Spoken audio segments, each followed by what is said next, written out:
حضرت عبداللہ ابن مسعود رضی اللہ عنہ سے مروی ہے کہ جناب نبی کریم صلی اللہ علیہ وسلم نے ارشاد فرمایا، گلی گلی پھرنے والا ایک دو کھجوریں یا ایک دو لقمے لے کر لوٹنے والا مسکین نہیں ہوتا۔ اصل مسکین وہ عفیف آدمی ہوتا ہے جو لوگوں سے کچھ مانگتا ہے اور نہ ہی لوگوں کو اپنے ضرورت مند ہونے کا احساس ہونے دیتا ہے کہ کوئی اسے خیرات دے۔ مسند احمد، حدیث نمبر 3454۔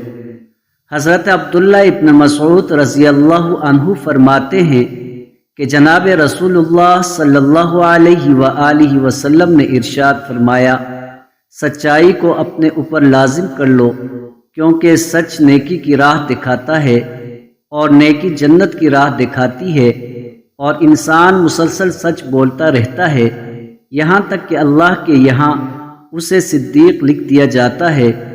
اور جھوٹ سے اپنے آپ کو بچاؤ، کیونکہ جھوٹ گناہ کا راستہ دکھاتا ہے اور گناہ جہنم کی راہ دکھاتا ہے، اور انسان مسلسل جھوٹ بولتا اور اسی میں غور و فکر کرتا رہتا ہے یہاں تک کہ اللہ کے یہاں اسے کذاب لکھ دیا جاتا ہے۔ مسند احمد، حدیث نمبر 3456۔